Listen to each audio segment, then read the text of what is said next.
Anything else coming up for you?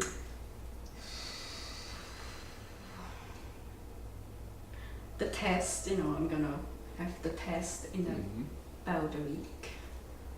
And that's another subject for the brain.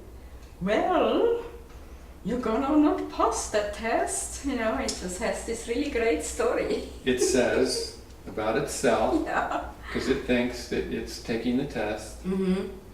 That's a good one, because that got me into trouble when I went through school, because I got to a point It where... got who into trouble?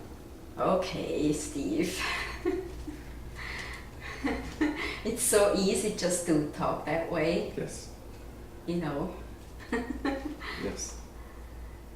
So, yeah, I know that from the previous months that the brain really got a foothold in there, and I almost wasn't able to pass the classes, because one morning I decided, that was many months ago, it was right towards the end of the semester, the last semester, and that's when I got the very depressed, and there were a couple times I didn't even want to go to school. I said, I'm not going to school, I don't care if I pass the class or pass the school or whatever.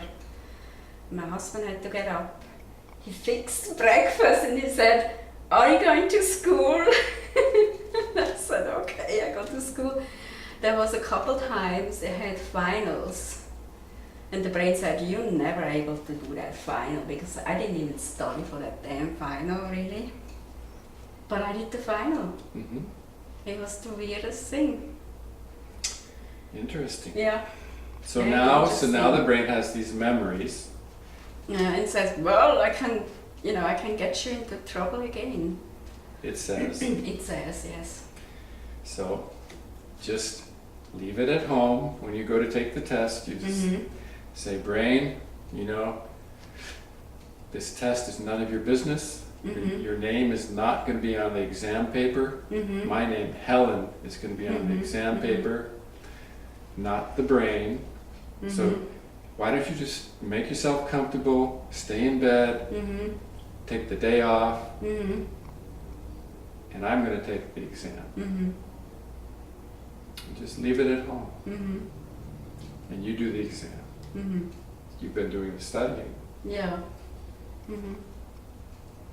Well, the brain says, the test is not going to be so difficult. However, if I mess you up that day, then you're going to be in trouble. Okay, so it's just using this, it's saying if I mess you up, meaning it's talking to itself.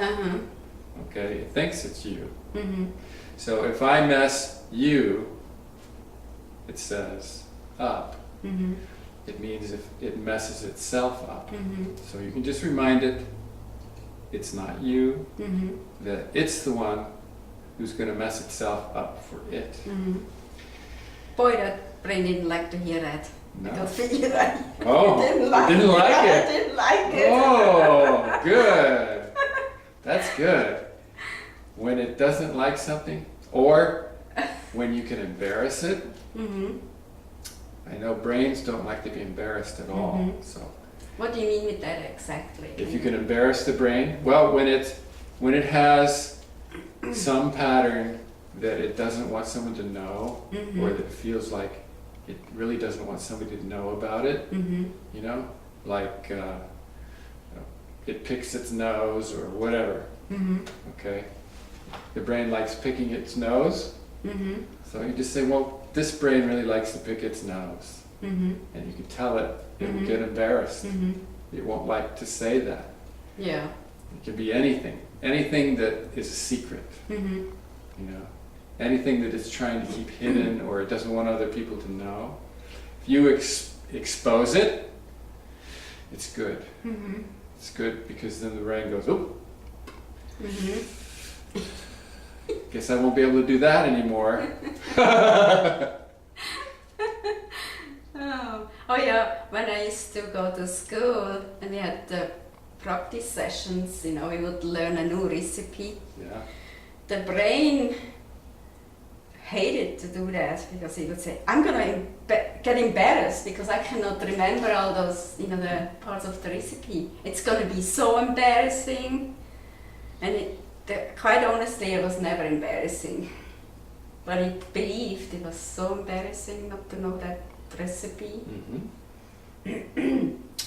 And then he said, the other students are gonna hate you because you don't know your... And that wasn't true either. Yes. It has all those things. Mm-hmm. It will still do it in Mm-hmm. different ways. Mm-hmm. So there's nothing wrong with embarrassing the brain, Mm-hmm. since the brain is meaningless. Mm-hmm. If the brain's ideas are meaningless, Yeah, another good one that you told me is when the brain really gets in there and thinks it's great stuff. Say, it's just another organ in my body, yeah. like my liver and my lung. Oh, it thinks it's so important, huh? And it says, you know, I don't really need your service right now. Yeah. You could almost turn it off. Uh-huh. You're of really great help if you just shut up right now. Oh, yes. Brains like to feel important. Mm-hmm. Oh boy. You know, when you go to the body exhibition, Uh-huh. at the Naturhistoric Museum, they have an exhibition about the brain, Okay. and it says the 5-pound gem. Gem. Gem, it's the gem. Okay. Wow. So that's an opportunity for the thinkers in everybody Uh-huh. to think that they're 5-pound gems. Mm-hmm. My goodness, what the complexity is in there. Okay. What about the well, liver? It's quite complex too. Yes.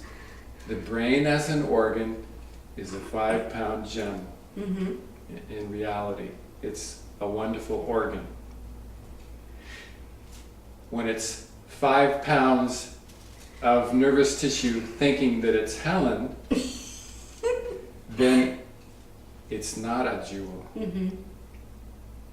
Then it's garbage. Mm-hmm. So you're